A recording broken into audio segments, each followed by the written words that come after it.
What is up, ladies and gentlemen? I am JD Rosario. This is JD Unstoppable. I'm the publisher uh, of Unstoppable Comics. I'm hanging out here with my man Tom Hutchison from Big Dog Inc. What's up, brother? How are you, man? How are you? Good. It's not. There's no lead in. There's no just like, hey, Tom, live. Let's go. What do you want? You want the entertainment? Is there music? Is there anything to like? Man. No, the only intro should be. Did you watch the Cowboys game or the Eagles game? Oh, I actually ended up watching neither. Lucky. Yeah. Well, no, that's not true. I did watch the Cowboys game because I was interested in that, but I only watched like the first half, and I was like, well, this is over. This is another blowout. And then we were doing something else with the Bucks and the Eagles. We were on like another show, so I didn't even get to watch it. But I was watching the score, in the background, and I was like, "Oh God, this is something." I picked the Bucks to win, so that didn't surprise me. But it doesn't. It's never a bad year when the Cowboys and the Eagles both eat it. Yeah. You know what? If Matt Knowles is watching, or if he's going to watch later on, he's a big Dolphins fan, right? And I'm glad the Dolphins ate it too. He had to know he was in trouble when they had to go to Arrowhead. Like he had to know, and then weather too. Like no, that's done. They weren't ready. They weren't ready. See, but this is why I like being a Jets fan, right? Because 6 games into no expectations. Season, we know it's already over. Yeah, Oh, you knew it was over after the third play when Aaron went down. Fourth play. Oh, you got 4 plays. You got 4 good plays. We got 4 plays. Yes. But I mean, we always know that our Sundays after November are going to be dedicated to, taking care of the family. All of our gear is going to be discounted for Christmas. So we're going to have nice, team gear, stuff like that. And we got another buddy coming in, who's a Pittsburgh alum, but not a Pittsburgh fan. Right, so he's happy the Steelers lost yesterday. Right. No money in there for me. Ooh, I don't care. Marvin, what's up, brother? How we doing? I'm doing good, man. It's freaking freezing outside, though. Yeah. Hate it. You guys up there by the lakes are hurting, huh? Yeah, Tom, yours froze over already? Mostly, yeah, and it's now dipped cold tonight, so it could be. I mean, it's not going to be walk on it frozen anytime soon, but it's heading that direction. Okay. Now, I don't know if you got any conventions coming up around the corner with this cold front hitting, but I know, Marvin, you got Comics Pro coming up. Yeah, so we've got Comics Pro end of February. We're also doing a release party the same day that Comics Pro starts. Okay. For my boy Dog Pond Brown's Theme of Thieves. First issue coming through Diamond. Nice. So when you say at a release party, at the event or off-site event? It's called the Pop Poetry Lounge. Okay. So there'll be comics, alcohol, and food. Nice. And this is something retailers like, right? So what is it? You coordinate with the people that are going to be at the Comics Pro, and you bring them in. You send them invites. So they do the whole entire convention through an app called Hoova. Okay. So on the Hoova app, you have like destinations you can set up. So you can set up meetups and things like that through the app. So we're going to set up there. We've already sent out invitations to it. So nearly everyone who's going to be here is aware it's happening. Nice. So besides the book, what else are they going to be getting? We're going to give out shot glasses. Oh man. And bookmarks. We went with bookmarks and shot glasses. Yeah. Shot glasses. I'm a fan of shot glasses. Yeah. But I don't know, Tom. I've yet to see one of your campaigns have a shot glass in there, buddy. Fuck that. That's way too much extra complicated shipping, packaging. Like, fuck that. No. So the logistics of it are something you're going to stay away from. It just means more effort in getting comics to the people. And for me, it's like I want to get the comics to the people. I'm not sweating glassware and whatever. It's like, ugh. There's too much. There's too much. For me, there's way too much attempt at merch nowadays for indie books, because it's like, I mean, I understand if you can make a shirt or something. Like we all want that. I'm wearing a shirt right now, but you know, when you start talking about just heavy duty extra stuff, like let's make all these crazy things like shot glasses or whatever. Like no one's going to say that they're not a cool thing, but like I just have this sense that because I have so many people that don't even care about stretch goals, that they're just there for the comics, man. At least in the context of the Big Dog Inc. stuff, like they're just like, give me comics, and I would rather have more content than more stickers or, you know, whatever. So I've just tried to streamline things as much as possible for them, because I can see what they want. And I can see people on eBay. I can see it like the instant people start getting packages. I can see people selling stretch goals on eBay. Like they don't care. You know what I mean? It's just, it's not a big enough deal for now. Certainly some people like them. Of course, people like trading cards. I'm not saying nobody, but there's definitely just a contingent. It's just like, they're here for the comics, man.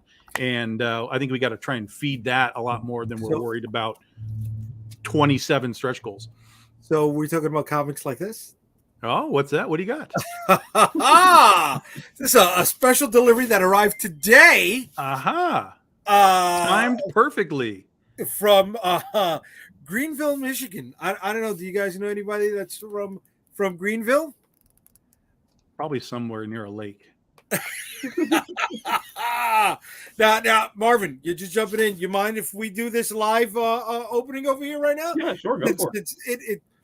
It's definitely not going to have a shot glass in it. No. Hopefully well, not. it might have one, but it's not a functional one. It's not a functional shot glass. Now, look, I get it for convention, for stretch goals. I totally understand. But at conventions, let me tell you, man, those things move for me, brother. Oh, conventions are a different story. Yeah. Conventions merch is a different story. Yeah. I know people who do really well with like custom trading cards or playing card sets and things like that. Yeah. That's a different world of the cons. I agree. All right. So we got manila envelope. We got a hard mailer inside. Okay. We got blue painter's tape. Continue. You know, I don't have scissors ready. I'm sorry. It's painter's tape. You can just cut it, man. Just fingernails. It'll cut. It'll cut. It's not just painter's tape. You got packet tape in here too. Oh, well, that's true. The cardboard gets a packing tape. Yes, that's true. That's true. Stab it with a pen. I wasn't prepped. You know, I did the lead in, and we had a nice little setup. All right. So well, at least it didn't show up like the post office played hockey with it, and it's all like jacked up. You know, it's funny. We don't intentionally play hockey with packages. It happens. It happens. No, I worked the post office, and I was told to throw mail, so I don't know about that. Really? Yeah. Now I know why you're not there. So it's funny. Like I did like the overnight shift thing. Okay, 2 and 1.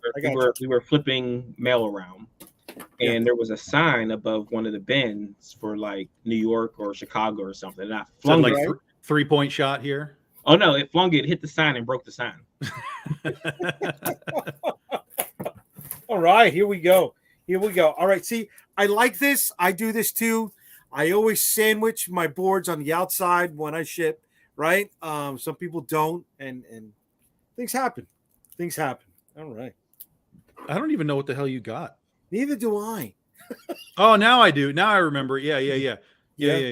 For sure. Okay. Yes. All right. Because you got what you got there was you got a book that you ordered, and then there's just bonus stuff in there. Oh, nice. Okay.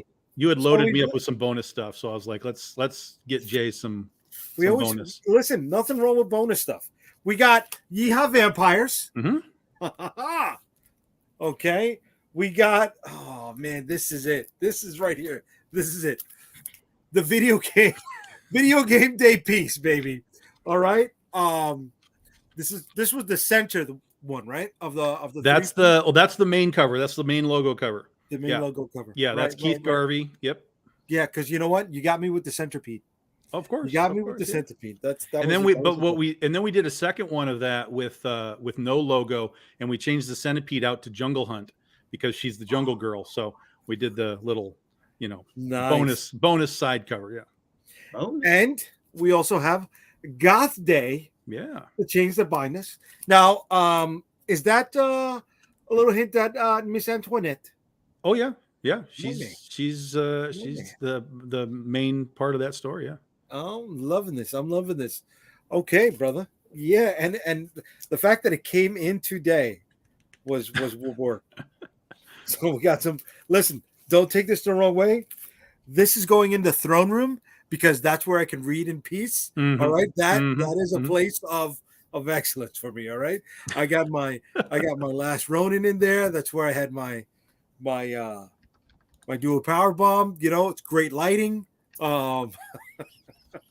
Sometimes the smell's a little off in there, but you know, this is where we're gonna do our prime reading. So yeah, all right. I like the way the stuff was packed. I appreciate that.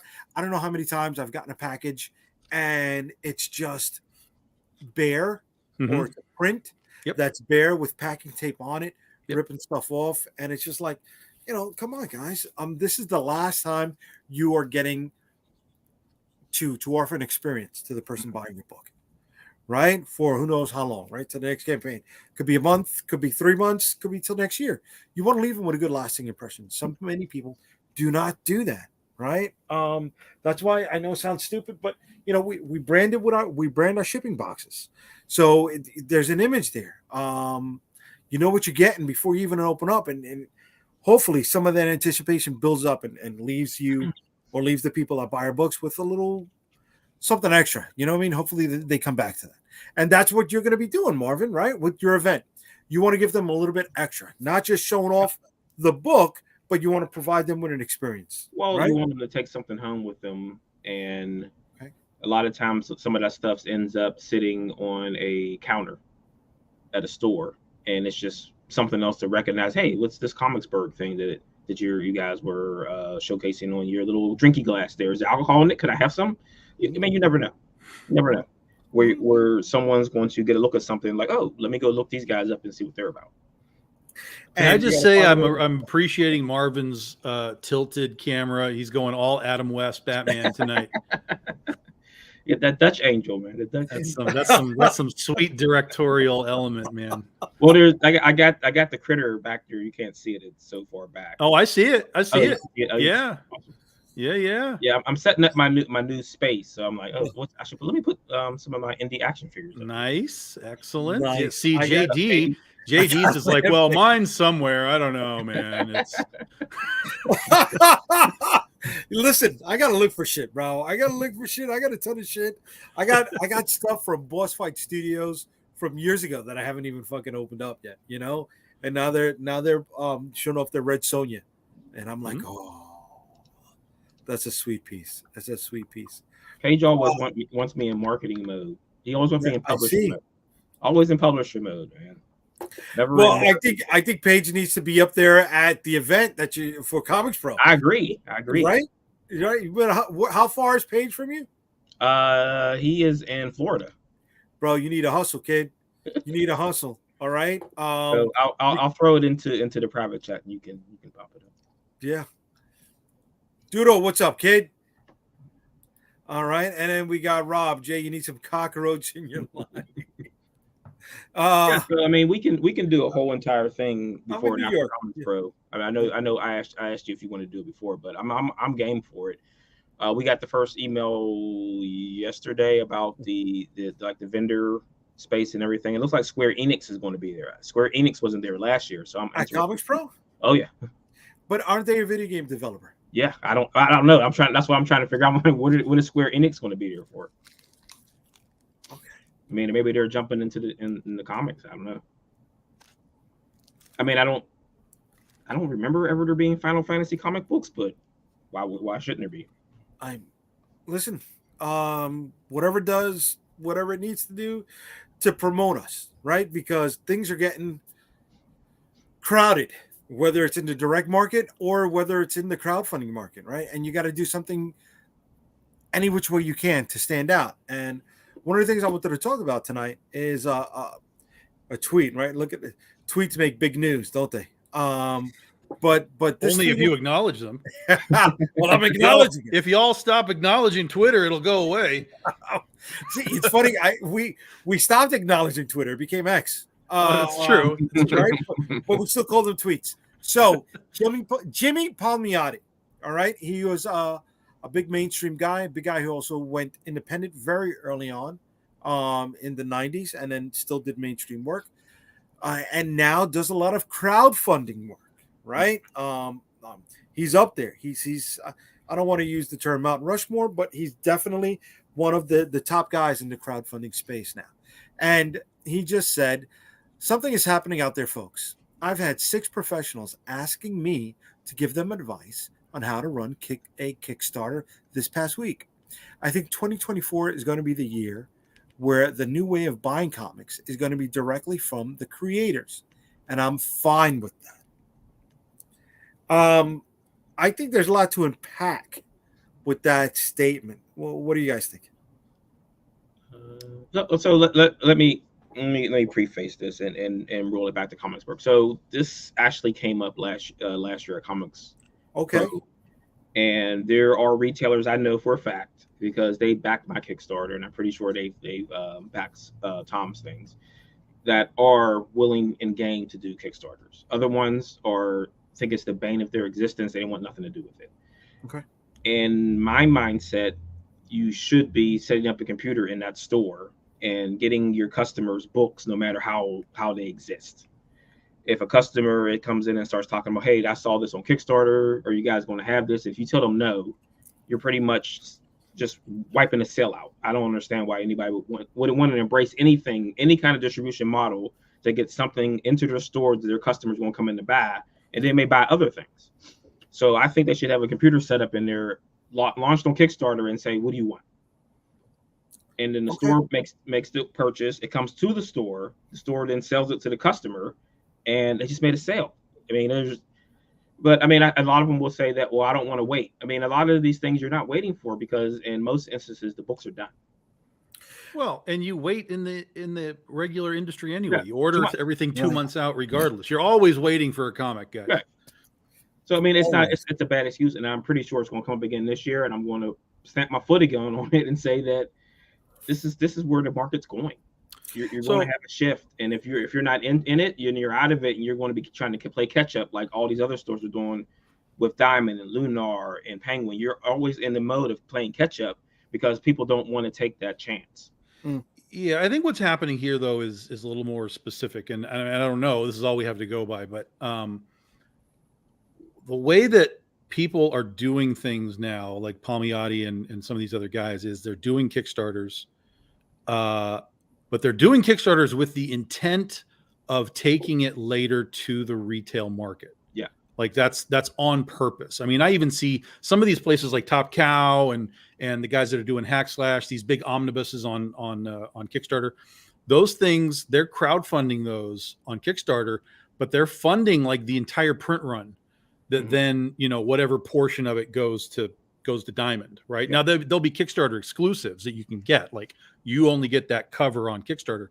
But then if they're going to make like 1,000 hardcovers for Kickstarter, they'll make 2,000 for the direct market, and the crowdfunding funds all of it, and they send it to the retail side. And then there's guys like Snyder, who did a book with Daniel. Jesus Christ, Snyder did a book with Tony Daniel called Noctera. They crowdfunded that, and then they took that over to Image, and now it's a series over on Image Comics. So I think what we're going to see is in this context, these guys are going to be looking at, yes, let's crowdfund this because then we might make a little money. We have nobody to answer to in that regard because we just make the book the way we want. And then we get to double dip because we have connections with Image or whatever publisher they're working with, and we can take it over to there and sell it again. And that's the method that's happening right now with a lot of small guys. Pat Shand works with Scout, and with there's another one that he works with, Black Mask, and so on. So Antarctic Press, they're picking up stuff off of Kickstarter. So the model already exists. Now we're just looking at with the whole Substack thing, right? Just substitute crowdfunding with the Substack. The book was coming out for free a whole year prior till it hit Dark Horse or till it hit Mhm. Image, right? And they still bought up those books. I mean, they're doing well. They're doing fine today. Yeah. So, what is the stigma of it being a crowd-funded book? The only That they wanna say stigma comes from the retailer, Mhm. because the retailers have done this in one way for so long that that's the way they want it. They're already bent out of shape because it's not just Diamond anymore. It's like, well, now I got to go to Lunar. Now I got to go to Penguin. Now I got to do more work because I got to go to 3 different places. And now if you're going to be like, oh, and now I got to go watch Kickstarter, like they don't want to do it, man. Right. These I mean, guys but don't want to do it. It's a really bad excuse because there isn't one store that only deals with one game publisher. Right. There's like hundreds of those. So you're dealing with at least 100 game Oh, publishers. sure. But I'm just saying that in the comic book world for the last 40 years, Yeah. you've had one distributor. Right. And that there was an ease of use, and people were like, this is how it is, this is how it works. Even though the way it worked was sometimes not good. Yeah. That was how it worked. Now they have to do more work. Anytime, listen, I know a lot of retailers, okay? I'm not bagging on every retailer, but there are retailers who don't want to do the work. Well, They yeah, they don't even want to do the work to get indies into their product Right. line, much less go to another distributor or another line of anything. Yeah, I know some people who are still using the paper form from Diamond. So Yeah. It's, this is why the retailers are, one of the reasons why retailers are suffering is because they have all of their eggs in 2 baskets, and those 2 baskets are slipping. And there's plenty of other baskets that can catch some of this stuff and start to, fill up what you do in your business. But instead of saying, well, let me see what Big Dog Inc. or Scout or Vault does, they're saying, well, I guess I have to bring Yu-Gi-Oh in now. Like, they're literally just walking away from comics because they don't think that there's anything there when there is a massive amount of product that they could put on the shelf. So I want to bring something up. A few, not at New York Comic Con this year, but the prior year, I was at the ICV2 Retailer Insider Summit. Now, for those of you who don't know ICV2, there's a big website run by Milton Greep, who was the owner of Capital City Distributors, right? And that was one of the bigger competitors to Diamond way back when. There was a representative from Diamond there at the summit, and he was touting how during the pandemic they got their programs together, and in 2 days they were able to integrate Shopify to the ordering system of Diamond to make it easier for them to get their retailers to purchase product that their consumers were picking up without having to go to the store. Isn't that the same way, crowdfunding can work, right? It is your consumers that are buying through this platform, and the retailers can have access to this product. Mm-hmm. When I brought up the question, how come, you're not doing that when there's so many other different crowdfunding platforms that are coming out there, and you can be a B2B, right? And you're getting money from the retailers, you're getting money from the vendors, which would be us in crowdfunding, right? To have a product using their platform to make it easier for the retailers to understand that this stuff is going to get made, right? And this stuff is going to go through the Diamond channel, so that way they do not have to add another step to their busy schedule, right? Because they know that the stores want this already. It's something as easy as Jimmy is picking up a few copies and it's going to your store. Mm-hmm. Would you like to tack on 3 to 5 more for the shelf? Yes or no? And that would do wonders for us. But it was a big no from them. That's not going to happen at all.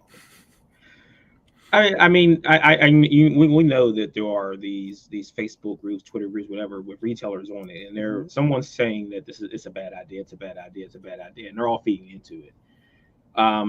But I had a lot of people say that they are willing. Like I said, that there are retailers that are willing. There's just not enough of them that are willing to take that chance. Yeah. And these are the same people who don't want to take chances on indie comics because they don't think they're going to sell. But you've got a back room filled with Captain Marvel books that aren't selling. So what's the difference? Right. Yeah, for sure. Right. Right. Well, I mean, but part of the reason they have that back room filled with that junk is because they bought it all to get a variant cover. Well, yeah. That's part of the reason. But Okay. So going back to this here, to the statement from Palmiotti, does this bode a change in the direct market? Is the direct market going to be direct to consumer market if more mainstream creators bring their fan base to crowdfunding as opposed to the retail outlets? I think that one of the problems with that is they're bringing their fans, but they're not bringing the IPs. So you don't have IPs. Well, yeah, right. Well, I mean, but we see how people react to new things in most cases. Where I mean, even the Millerverse, he does well, but he's not selling 100,000 units. Yeah. So I mean, it's still who is selling 100,000 units nowadays? Well, in the indie world, no one. Right. But that's not news. But if these guys that are working on Batman and then coming in and saying, "Hey, I work on Batman, come look at my book," like they're not going to bring all the Batman fans. Yeah. You know what I mean? So I think that it all it's going to do is expose Kickstarter to people that don't know what it is. Number one, which is a lot of people. Most people don't know what Kickstarter is.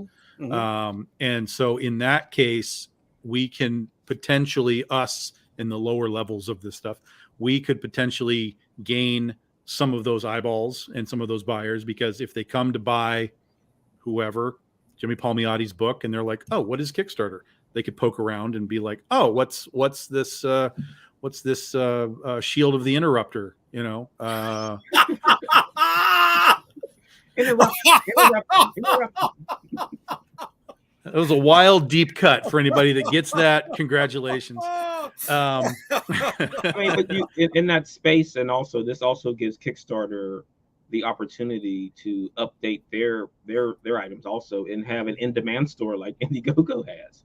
Okay. I mean, I think that they're missing that whole entire sell over feature that they really need to stop people from going to other places to do those kind of things or rolling it over to somewhere else. Yeah, I don't think Kickstarter wants any part of that. I think they're happy to just let you come in, come out, get the money, and go away. Right. Like a hospital. Yeah, basically, that's exactly right. Yeah, I think they are very happy in that regard, because look how long it took for them to even create a shopping cart for add-ons. Yeah. Like, I mean, they just don't want that hassle. Let BackerKit deal with that hassle. Yeah. But who knows? I mean, everything evolves and changes, Right. you know, so who knows? But I think that here's what I think is, again, my thought process is X superstar from Marvel makes a book on Kickstarter, makes some sort of exclusivity to that brand, it sends it to his backers, and then has also crowdfunded another 5,000 units or whatever he wants to send to Diamond. Like that is my brain of how all of this works, because that's how it's been working. And unless there's another factor that I'm not seeing, there's no reason not to do that. Right. It's just like we said with Substack. Let's do a bunch of digital comics, but then at a certain point, we'll take it and we'll send it to Diamond. After we've made our Substack money, we'll now make Diamond money, and on and on and on. It just makes sense. I think if this is going to happen, right, and this market is going to flood, I see a lot of these mainstream creators looking at other platforms to maybe grab some real estate, right? And then a crowdfunding war coming about. Not that it's not happening now, because Kickstarter is this, 1,000-foot giant. I mean, none of the crowdfunding platforms that are out there right now combined, I think, even touch. No. I mean, they've got that whole entire ecosystem on lock. Right. Well, if I was any of these other competing crowdfunding places, my ass would be at every convention across the country talking to any of these people who they think could potentially be wanting to do crowdfunding and going, "Look, you come to us, we'll take 1%. We're going to give you the back end deal. We'll help you in whatever way we can, but we'll go from 10% to 1% because we want your name exclusively on Indiegogo or Fund My Comic or whatever these things are." I may have just given away the secret pill to these guys. But if I was working for any of those companies, I would have been blanketing all of these creators and being like, look, guys, this is what you can do, man. This is what you can do. And normally we're going to charge that J guy 10%, but we're going to charge you 1%.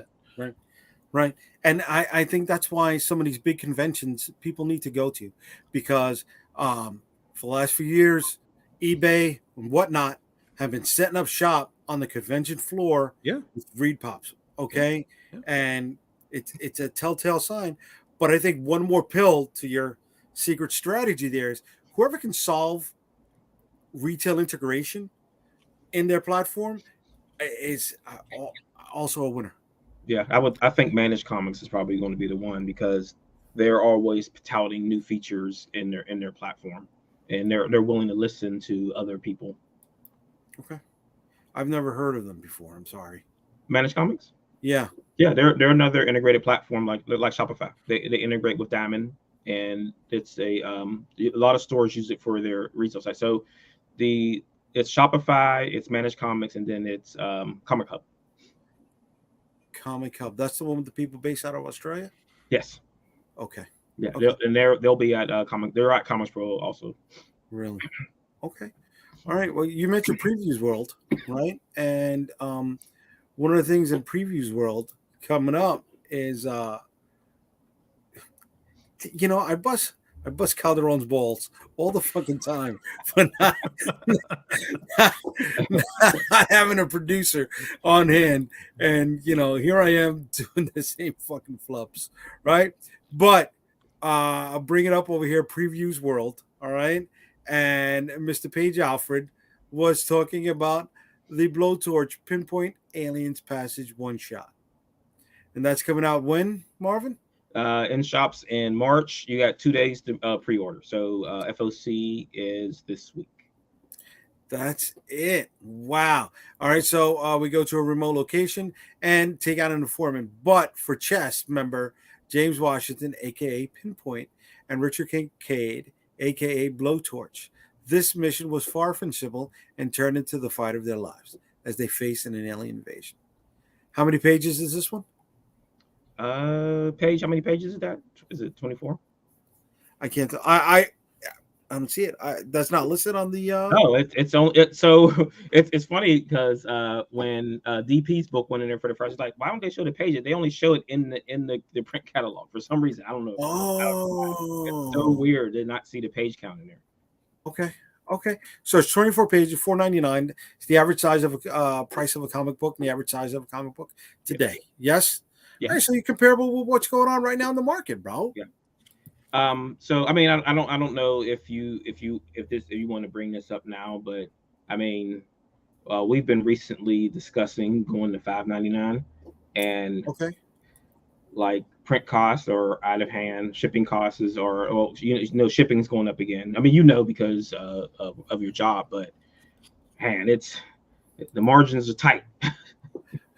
Yeah.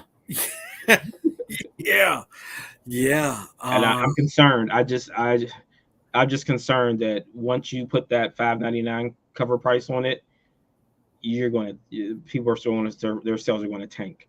I just don't see a lot of people. I agree. Ponying up for that, even though we see on Kickstarter people don't give a damn, and they would pay $10 for a single comic. But man, it's right. I don't know. But I think there's some concept, whether it's true or not. I think there's some concept of exclusivity, limited edition, et cetera. Whereas if you're in the retail space, they're assuming that there's thousands of these things, which there may or may not be. Right. But that's sort of the general assumption by the buyer. I don't have a big problem selling books from my shop, even adding $3-4 in shipping, because man, I just don't know. I don't know what's going to happen. I'm waiting to see who's going to cross that barrier first, and then see what happens with them and see if they tank or not. But we discussed it, and it just doesn't make any sense at all. I think $5 for a normal comic is pretty much the limit. Yeah, I mean, I don't unless you start talking 36, 42, 48 pages. Yep. I don't think five. I think 5 is it. That's your glass ceiling. Right, and then it's do we go to trade exclusive? Do we just do digital singles or what? But I don't know. We're exploring other avenues for printing, and it may have to be the old, what. Overseas. Yeah. Yeah. I mean, I've already priced it out, and even with shipping, it's cheaper. I know. You just need a hell of a lot more lead time. Yeah. And again, at New York Comic Con, that's when I had 6 different vendors, 6, dude, from overseas, give me quotes on the spot. Yeah. Same for us and on some shows. Yeah. And I was like, I'm tempted. Well, they recognize it's like it's the chum in the water. It is. Right. They recognize that prices are climbing, and they're not stabilizing, and they know, and they're like, oh, we can do this for you. We can do this for you. We can do this for you. But it's like you said, the lead time. We need a month. Right. Speaking of things that are climbing right now, here we go with a little bit of money on that transition. You like that? I'm working. I'm trying to work. I'm trying to work on my segues, folks. Okay. But here we go. We got a little book from a little somebody over here. You got 12 more days to go in the campaign. You've got 234 backers, which is a good number for crowdfunding. It's because it's manageable. Yeah. Right. Yeah. Everything we do tends to land in the 300 range, 300 to somewhere between 300 and 400, with the occasional batshit crazy one. But generally speaking, 300 to 400 is where we land on everything we do. Okay. Didn't Kat Kalamia get like over 1,000 backers on her last Kickstarter? That's a lot, dude. Holy crap! Is it cost effective? How much did they raise? How much time do you have to spend? Yeah. To fulfill 1,000 packages, right? You figure on average, with the premium, like higher book reward pledges, right? And the single book rewards, on average, it's somewhere between $6 to $7 to ship right now. Right? And that's pretty much what I'm calculating. So if I got 100 backers, I'm already putting down that I got to spend about $700. Yeah, except that you're not spending it because they're paying for it. Well, it's got to come out of the total. Yeah, it comes out of the total, but it's not an additional expense, is what I mean. Right. It's built in one way or another. Right. All right. Yeah. So going. Let's get down with this over here now. We got the campaign details and contents. All right. So I see you didn't utilize the menu board over here on the left hand side. No. You'd rather just put your own scroll. Make them scroll. This is like Jurassic Park. You got to go through it all. All right. So this is the second best hero comic in the universe. We're not going to ask what the first one is. Shield of the Interrupter. But it's the Edge, of course. I mean, what are we talking about here? I got to do a parody now, just of that. What the So here we go. Yes, you can pledge for more than one book or one item. Yep. Why put this much? Because people don't know shit. There we go. This is real. And especially if you're getting new people coming in for the first time and they're like, I don't know how this works. Like giving them information like that, it can help them really, really quickly be like, oh, okay, yeah. And now I know what I'm looking at when I'm clicking on things and they're being shown all this stuff. Like, oh yeah, this makes sense. Now they of course have to take the time to read that and understand it, but which is a different thing to discuss. But at least it's there, Okay. Yeah. And then look at this team over here. Look at that baby, fresh-faced young man over there in the top. Yeah, man. Corner. Yes. All right. It's about to happen again too. Tired of this mess. Which is not over yet, baby. All right, so here's some of the sample pages. Now, this issue of Critters is going to be how many pages? It'll be 22 pages. 22 pages. 22 pages. Yep, it's all Omar Zaldivar on the lines and his brother Hedwin on the colors. Okay. And we'll have some more colors coming in pretty soon that we'll post some more because the art is all done. The book is completely done art-wise.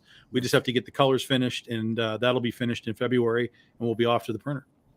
Nice. And some of the extra bonus stuff over here from Yep. Bun.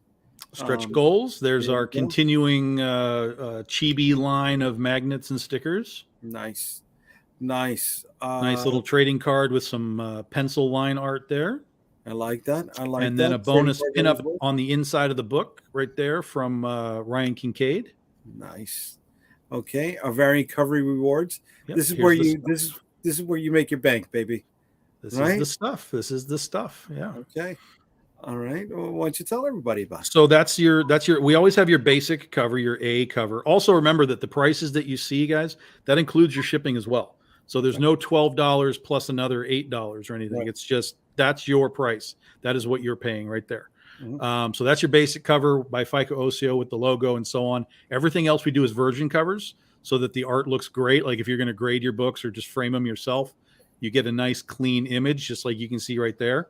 That is Mars Foong, one of our new artists, doing the basic critter costume there. Then we have Bill McKay doing the Josie costume from when she was recruited by a team of cat girl superheroes that was more interested in the paparazzi and the clicks and the likes than they were about helping people. So that was a short-lived period of her time, but we did a little throwback costume shot. And then we've got some of the variant critters, the alternate versions. So we have the Cat Girl of Mars, which is, obviously like a Deja Thoris style Cat Girl of Mars by Carl Liversidge. Then there's the Clockwork Kitten. That's what this volume is about. It's about this steampunk style critter crossing over into the sort of Critter Primes world and what that means and how that all breaks down. That is Jose Luis. That's the original artist for Critter way, way back in the day. And then we have Brittany Ears. So we have a sort of a pop singer version of our critter named Brittany You love Ears. those themes, brother. You Yeah. love tying in those themes. I like that. That's a prepared man right there. Absolutely. Then we have the BFFs. That is Critter and Schoolgirl. That is her sidekick. Okay. Then we have Iron Butterfly. We're starting to do some of the villains get their covers now. So we have Iron Very Butterfly by M.R. Gunn. And then we have our Doghouse team up, which is Critter teaming up with some of the other Big Dog Inc. characters. So we're going to do a series of those types of covers, kind of homaging the old, Marvel team up covers. Nice. Okay. And then we're also doing for the first time the trade paperback for Volume 5 at the same time as this campaign. New cover by C.B. Zane, again with the villains there: Iron Butterfly, Cricket, and Son of a Gun. And then we have an actual Britney Spears tribute here. So on Friday, it was the 25th anniversary of her first album dropping. So we had Brian Peterson do a new Britney Ears for us that we debuted the art on Friday. So you can get a hold of that one there. Sanju Nivengoon on the colors. And There then we if you missed the figures, we do still have some. So you can get yourself some of the action figures if you like. Two versions of her costume. And there's a set of metal cards there. They're all connecting, 4-piece connecting set. V. Ken Marion on the art. And then there's a 4-piece set of teaser cards. Oh, I'm sorry. It goes straight across. Yeah. I thought it was 2 and 2. Nope, goes all the way across. Okay. Yeah. Okay. And then here's the teaser cards with some art that hasn't been released yet. Nice. So you can get that set. And we only did 50 of those sets, so they're very limited. And then here's just the combo rewards. Like if you just want to try out the book and get the last 2 issues, we got you covered right there. Issue 21 and 22. Paradox Paradigm is a digital only set. Those were spin-offs that we did a number of years ago, all one-shots, but they're long sold out. So we only have a digital set of those available. And then you can get the entire Critter combo, all the trade paperbacks, the spin-offs, the in-crowd, the Paradox Paradigm, everything in one shot. And then we have a mystery box there. You're going to get 10 books, including that Keith Garvey exclusive that is exclusive to the box. And the little critter there is a 5-inch acrylic figure. That's part of the box as well. And then you get the 9 Lives Plus combo. You get all 9 of the variants, plus the Britney Spears bonus book, plus the acrylic figure, all in one pledge. Nice. And then everything's available in metal and foil, however you like to do your fancy stuff. Fancy. your choice, however you want to do it. That's the Jora. That's a nice one. But this is good too here. The clockwork piece. And then if you want to try out more Big Dog Ink stuff, we got trade paperbacks, single issues, catch-up sets that you can try out some of the other stuff that we're doing, including the 2 new books. It's Only an Island If You Look at It from the Water. That's the shark book that'll come out next year. And then Sand and Scales, which is our gladiator book that'll be coming out soon. Did I pass those? They're at the bottom. They're at the bottom. Okay. Yep. Right there. Okay. Okay. All right. And that's that. So we got 12 days. So it ends a week from, so we have this coming Sunday. We'll have one more week from Sunday. We'll end that Sunday night at 11:45 Eastern time.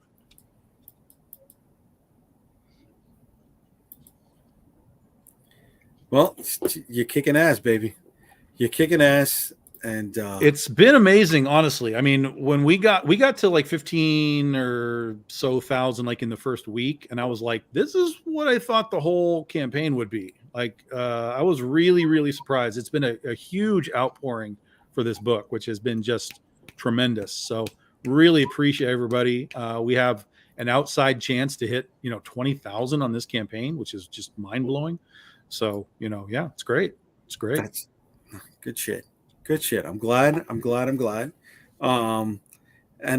it's the first time you're gonna hit 20 or no? No, we've been there before. We've been in the 30s a few times, mostly with Penny for Your Soul, and then we built Oz over a few campaigns up into 30. So there's ways to build, which is starting with this campaign starting at 20. Holy shit! If we're able to build off of that, for the next 3 issues, that'll be tremendous. Well, somebody who's hoping to build, I got to work on them transitions, guys. It's my book here, Shield of the Interceptor. If you haven't seen it yet, I'll let you play the video on your own. But this is our flagship character over here at Unstoppable Comics. I've been working on this for a while. We are dropping the 5th issue of the set. Our cover here is by Francesco Tomaselli. He's done covers for Power Rangers, Transformers, Darkwing Duck, DC Comics, Image Comics, Dynamite, to name a few. For all of the returning backers, it does not matter what you have backed for us. You can get a holochrome trading card added to any physical reward just for coming back.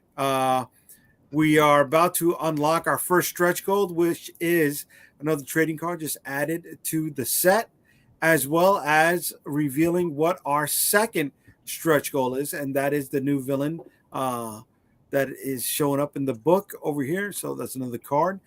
For those of you who are coming to us for the first time, you can pick up issues 1, 2, 3, 4. You could pick up the Interceptor's first appearance, which is in Storm Chasers number 5. You can pick up his origin story, which is in Unstoppable Origins, or you can pick up our source book, right? That's the official character guide of Unstoppable Comics. So it would show you a lot more information on some of the characters that show up in the books, not just what their biography or their origin story is, but also what their power sets are and what some of their statistics are. Here are a few pages on what's going on in the book, illustrated by Andres Barrero. He illustrated issues number 3 and 4 for the Interceptor for us. Excuse me. He automatically wins because he's got a motorcycle, of course. Damn, bro. See, that's the thing. He's not really wearing a costume. He's wearing, motorcycle leather. Yeah. I really hate to say that it was inspired by the Ben Affleck Daredevil motorcycle leather costume, but it's a different color. There's a creative team. That's me. That's right. They're the writer. There's our artist Andres. There's our colorist Champe. My wife is doing the lettering of the book, and here is our cover artist Francesco Tomaselli.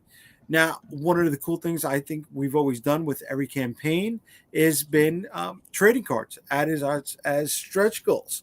So for those of you coming to us for the first time, you can pick up the whole set of trading cards that have been released prior. And that's quite a hell of a set.